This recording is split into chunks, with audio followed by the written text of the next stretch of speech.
yangu tutamtumikia Bwana, na nyumba yangu tutamtumikia. Chagueni leo mtakayemtumikia. Kama ni Mungu mtumikieni, na kama ni miungu ya ng'ambo ya mto, chagueni leo.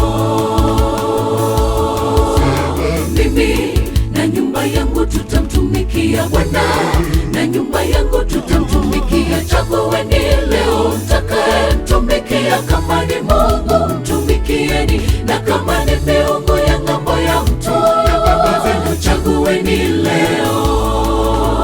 Bwana Mungu wako ni Mungu mwenye wivu, na wapatiliza wana maovu ya baba. Hata kizazi cha tatu na cha nne cha wanichukiao, maelfu wanipendao na kuzishika amri zangu. Chagueni leo mtakayemtumikia. Bwana Mungu wako ni Mungu mwenye wivu, na wapatiliza wana maovu ya baba. Hata kizazi cha tatu na cha nne cha wanichukiao, maelfu wanipendao na kuzishika amri zangu. Chagueni leo mtakayemtumikia.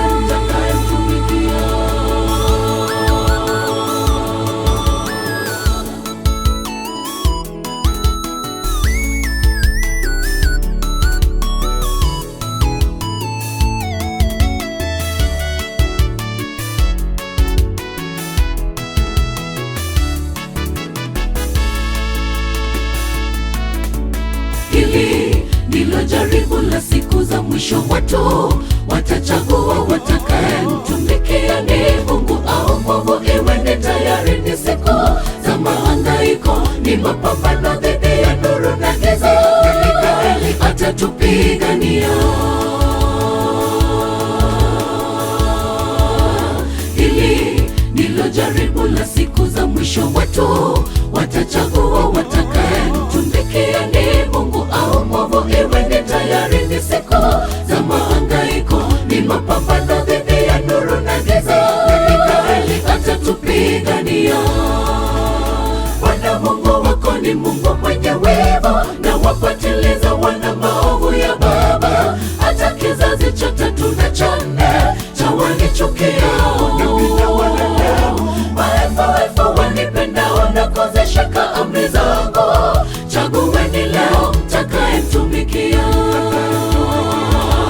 Bwana Mungu wako ni Mungu mwenye wivu, na wapatiliza wana maovu ya baba. Hata kizazi cha tatu na cha nne cha wanichukiao, maelfu wanipendao na kuzishika amri zangu. Chagueni leo mtakayemtumikia. Bwana Mungu wako ni Mungu mwenye wivu, na wapatiliza wana maovu ya baba. Hata kizazi cha tatu na cha nne cha wanichukiao, maelfu wanipendao na kuzishika amri zangu. Chagueni leo mtakayemtumikia. Bwana Mungu wako ni Mungu mwenye wivu, na wapatiliza wana maovu ya baba. Hata kizazi cha tatu na cha nne cha wanichukiao, maelfu wanipendao na kuzishika amri zangu.